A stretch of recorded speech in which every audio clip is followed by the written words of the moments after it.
What is up, everybody? Welcome back to the Eclectic Beard. So this go around, I've looked at one Warhammer 40k video before. I've been told by numerous people, you got to check this one out. If you want to know anything about Warhammer or anything involved with it as far as the different, well, it says factions. So factions and stuff like that, maybe they can get a little bit better understanding of it. Check out this series of videos right here. Every single Warhammer 40k faction explained. Now, I've had people I've had somebody send me Warhammer figurines, and I've got numerous people within my community that they do Warhammer. And you take a look through my Discord servers, and you'll often see there's multiple people that will take and share pictures of the stuff they've painted for their Warhammer armies. So even one of my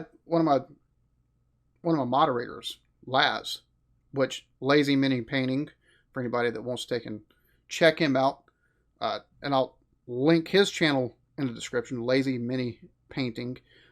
Laz does live streams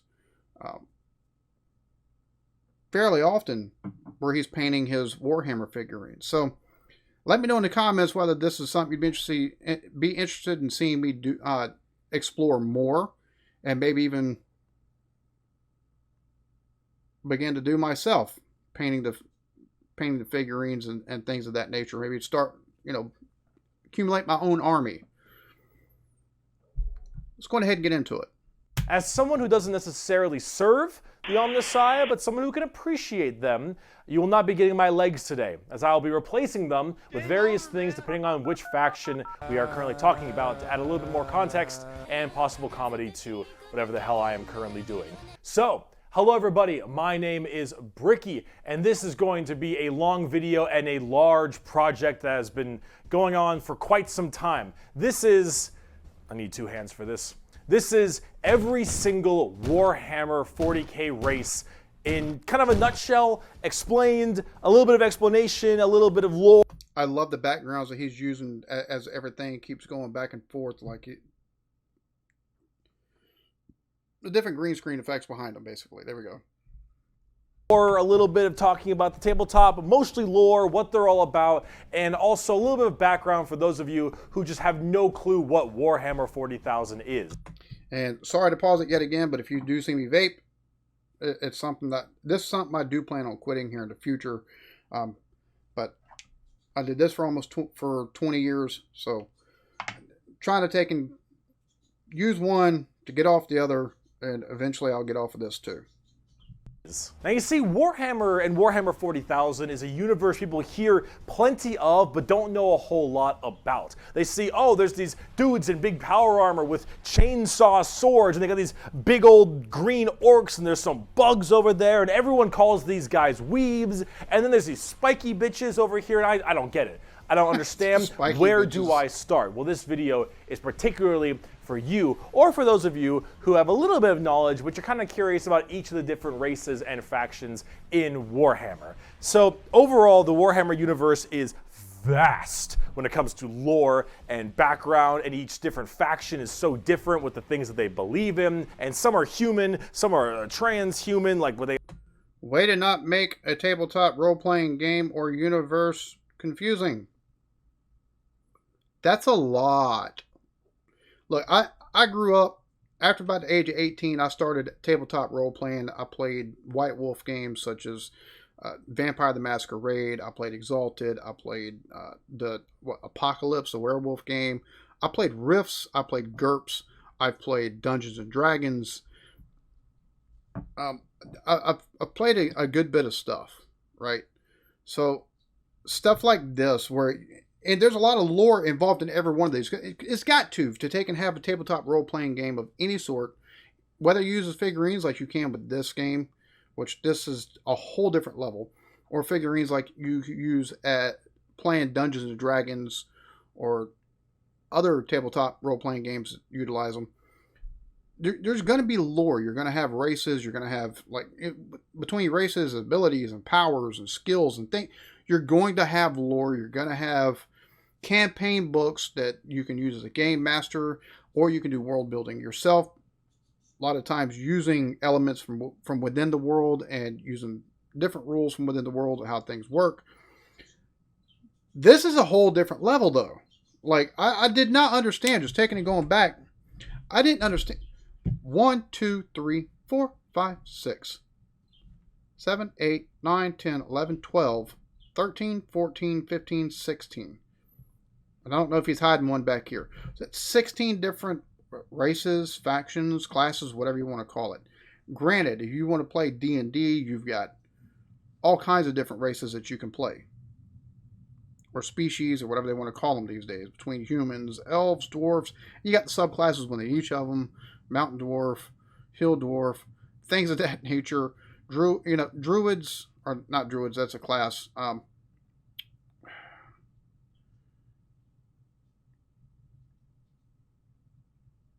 my mind goes blank. But there's so many different races that you can play, and there's so many different classes or jobs or whatever you want to call them for each of them. Or you got the races and you got classes, assassin, you got warrior, you got druid, you got you got monks. There's subclasses within each thing, and there's bard and ranger and everything has got, let's see, wizard, warlock, and there's different classes within each, subclasses within each, and there's subclasses within the subclasses and things of that nature. This right here, though, like, this just as a starting point is, that's different level stuff.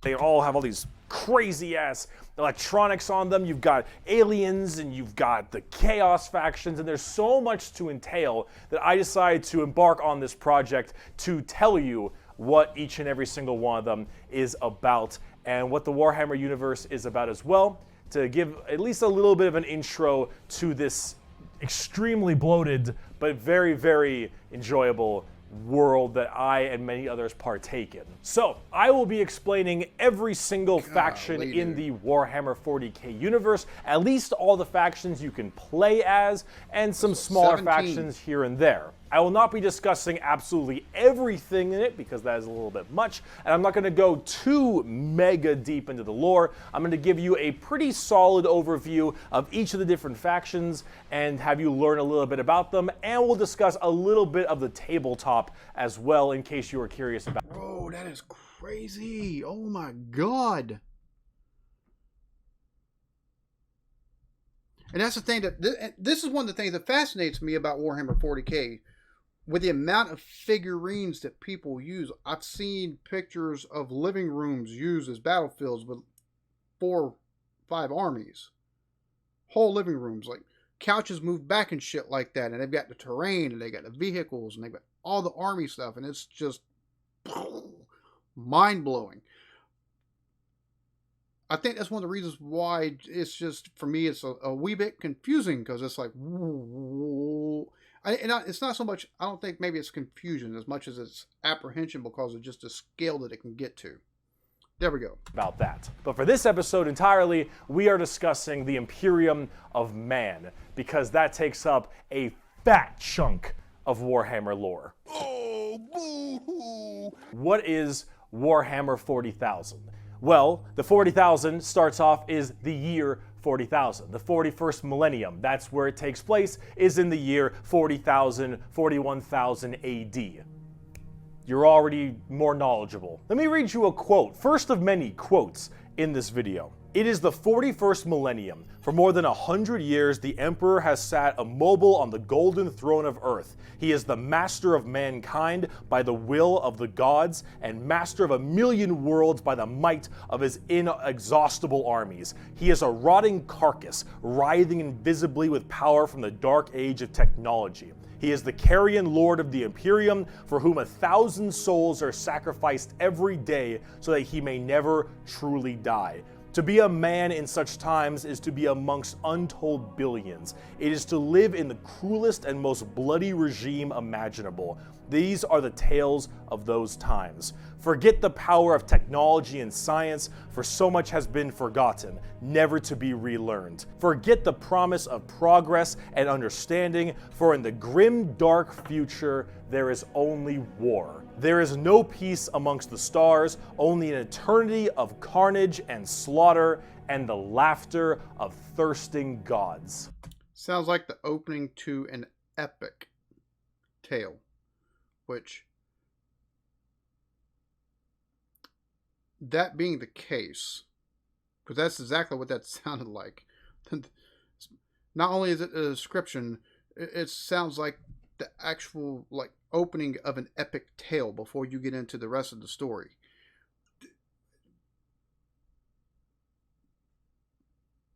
Oh my God, the amount of lore that it has to be revolving around this game. And just off of that, that at least explains, because it talks about inexhaustible armies. Well, that kind of, okay. Everything blows. And it blows fucking hard. Warhammer is probably the most dark and depressing universes ever in fiction, or at least like top 3. Everything is so absurdly horrible, destructive, or overpowered that it all kind of ends up canceling itself out. It's like Dota. War rages across the galaxy. Interstellar travel is only possible due to sacrificing 1,000 souls a day to a rotting carcass of a man who you believe to be your god. Demonic gods and just demons tear open the fabric of reality on a whim. Other Xenos or even other humans end up killing each other in untold billions across the galaxy. It is a time of unending war, slaughter, and a bloodbath amongst everybody. Planets are deemed unrecoverable and are completely destroyed on a whim. Everything sucks. Sounds like an ongoing apocalypse. But that's like the charm of it. See, everything in Warhammer is evil. But being evil is kind of fun. Like, humanity, in its own right, is a xenophobic, prejudiced, and religious zealot group that kill each other just as much as they kill all of their enemies. And they're like mid to high tier evil on the evil scale of Warhammer. Nobody is good. No matter who you are, everyone is some flavor, some color of evil. Whoever you pick, you are going to be the bad guy. But that's the fun of it, because being the bad guy is badass. Villains are cool. They look cool, they got cool outfits, they got cool weapons, they got cool armies. Villains are cool, man. And when everyone is a villain, everyone is pretty cool. That's what makes this so charming, is that everyone... So it sounds like a game to play to find a reason to be as diabolical as possible without any kind of want for heroics, unless the heroics involves doing evil deeds. Okay, makes sense. Can be the bad guy. So let's start off talking about the main bad guy, quote unquote, the Imperium of Man. It's hair, whack. It's gear, whack. The Imperium of Man is the main empire of the human race. All of humanity is under this one flag called the Imperium. And about 10,000 years ago, there was a man. He was the Emperor of mankind, a 10-foot-tall psychic demigod who led humanity across the stars to colonize tons and tons of worlds, create superhuman soldiers, and really bring humanity into a new age. This man, the Emperor of Mankind, was a psyker. And a psyker is like a magician of sorts. In the world of 40k, there is the warp, the immaterium, kind of like hell, but sort of like a purgatory dimension of hell. And a psyker is someone who can take that power and manifest it through their mind to use it to do stuff, like witchcraft. So telekinesis, psionic powers, basically channeling. Stuff, magician stuff, spells, and lots of other things, but we don't want to get too into that. The Emperor, big boy psyker, top tier, A+, maybe even S. Now the Emperor created a bunch of sons. Yes, created a bunch of sons known as the Primarchs. He created 20. 18 Primarchs to have them lead all of the different legions of humanity to the different stars and planets to help colonize and bring it out. These Primarchs are basically like little versions of the Emperor. Not all of them are psychers, but a lot of them are very, very powerful, and they lead his special Space Marine legions. Then this big clusterfuck happened called the Horus Heresy, where the Emperor's favorite son, the Primarch, Horus, ended up joining Chaos and leading 9 of the 18, half of his Primarchs directly to Earth to fight down the Emperor himself. Now, if you want to know what Chaos is, remember what I mentioned earlier, the warp, that Immaterium, the hellish place? In there relies the 4 Chaos gods. Imagine like Satan and 3 other Satans. The warp being kind of evil, those Chaos gods, that's the reason. And so those Chaos gods manipulated Horus, and then Horus helped manipulate all 8 other Primarchs. So basically they become familials, basically, I guess you could say. Like if you were to do a correlation between D&D and stuff like that, like a familial god or something of that nature. Or almost like a instead of paladins that being for good and, you know, righteousness and stuff like that, I don't know, it'd be like a warlock mixed with a paladin, since they got the psionic powers and stuff like that.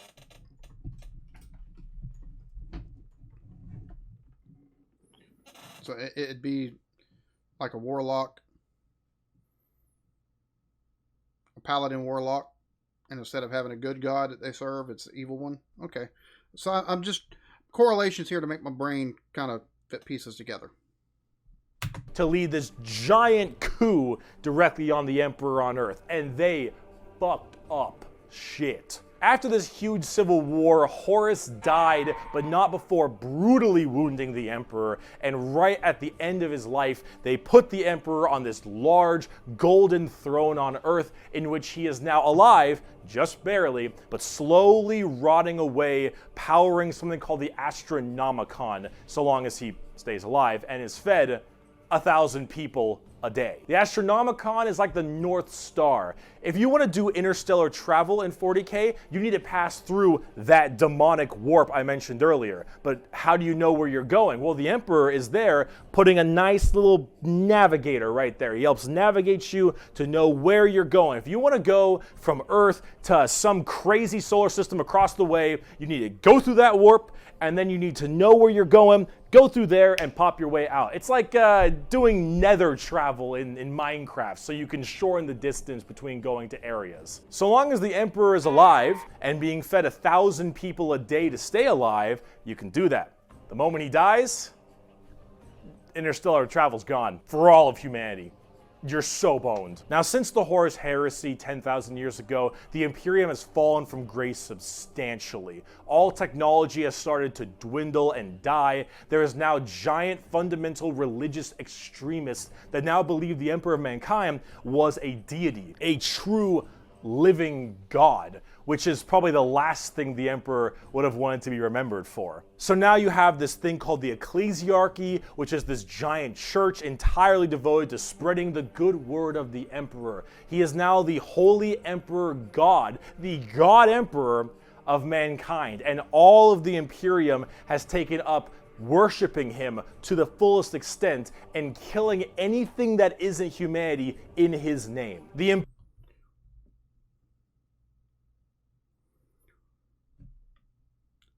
It's funny because I don't see many very really religious people would want to take and play this, since there's heresy in this, and you add in the religious extremism, and kind of mirrors the way some religious extremists actually do in real life. Funny how that works. Imperium has this futuristic gothic tone to it and a hefty religious zealotry to them. If you think anything against the Emperor, that's heresy and you deserve to die. That is called being a heretic. Heretics die in 40k. There is no such thing as freedom of religion. There is no such thing as freedom of speech, so long as you are against the Emperor. There is no such thing as any kind of tolerance. So they're like the Spanish Inquisition, just 40,000 years into the future. Everyone is a religious zealot. Some more than others, but no matter what, you're preaching that good word. So right now, everyone in humanity is trying to expand their empire across the stars. If you are a heretic, someone who doesn't believe in the Emperor, you are deserving of death. If you believe in the Chaos Gods, you are also a heretic and you deserve death. If you are an alien race of any kind, you are a filthy Xenos and you deserve death as well. So long as the murder continues and humanity expands, the Imperium of Man is very, very happy. However, the largest fighting force of this Imperium is my personal favorite faction, and the first faction we will discuss, the Astra Militarum, or also known as the Imperial Guard. Pretty shit now, man. You finished? That's it, man. Game over, man. The Imperial Guard is the main fighting force of the Imperium, and in a world of horrifying creatures, galactic monstrosities, the literal demons themselves breaking through the fabric of time to kill you, the Imperial Guard are untold billions of regular men and women wearing modern day like flak armor with a laser rifle. This is the humble las gun, the main weapon of the Imperial Guard. It fires superheated plasma lasers at an extremely fast fire rate. It is reliable, never jams. It can blow off limbs, giant. Now they got all this. They got these laser weapons, and they've got 1940s tanks. Makes sense. Holes in concrete. It is overall an extremely devastating weapon in modern day. It is one of the weakest in the 40k universe. Yeah, a laser rifle that never jams, it could blow off limbs, one of the weakest weapons. That's the world we're in right now. But who cares? Because the Imperial Guard has, in each battle, 500,000 of these men and women. 30,000 large armored tanks, 10,000 artillery batteries. The Imperial Guard wins through sheer numbers and firepower. They kind of have this World War I, World War II style aesthetic. I was thinking the same thing looking at the art in the background. Looks like World War II mixed with sci-fi and a little bit of steampunk. With legions of guardsmen as well as high company commanders and generals on the field along with them, and multiple kinds of troops. A normal Imperial Guard battle starts off with artillery, long lines of artillery, cracking the crust of the planet underneath the enemy's feet. And as this barrage continues, hundreds of thousands of guardsmen, a sea of guardsmen surges forward, firing and charging at everything possible while the planet rumbles as tanks roll up behind them. Gunships block out the sun and tanks block out the dirt with the steps and hoofprints of millions of guardsmen. It is through numbers and sheer sundering firepower. They are the first and last line of defense for the Imperium and make up a huge bulk of the battles. The Imperial Guard is also made up of tons of different kinds of regiments. The Catachin Jungle Fighters live in a... They got Rambo, look at there. Or 80s G.I. Joe. Whichever way you want to look at it. Death world that's more hospitable than almost any firefight they'll ever get into. So they just have this steroid looking giant knife Rambo Predator looking sons of bitches where nothing is anywhere near as scary as a simple night on their home planet. You have the Valhallan Winter Soldiers who haven't felt their toes in 300 years, the Mordian Iron Guard who are more interested in... There's a lot of different mashups here. It seems like between the aesthetics of the different battalions and stuff like, or the different types of troops. Like these look like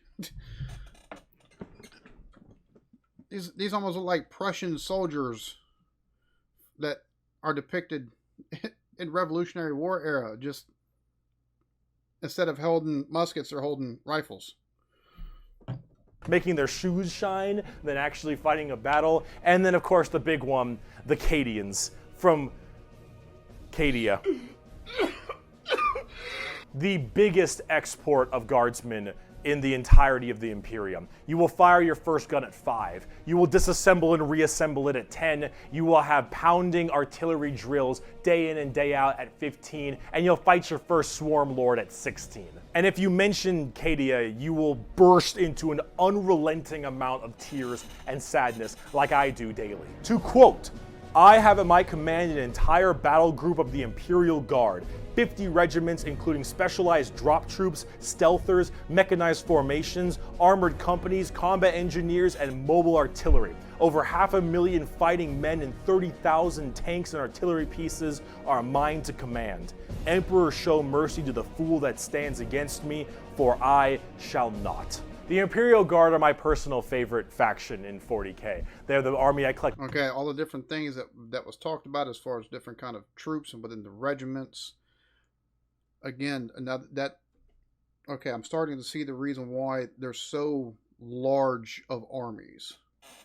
The most, the ones I enjoy playing the most, and the one I enjoy in the lore sense a lot. There's something about just a regular man with a laser rifle being told to charge the horrors of this universe and willingly doing so for his god emperor. It's just poetic.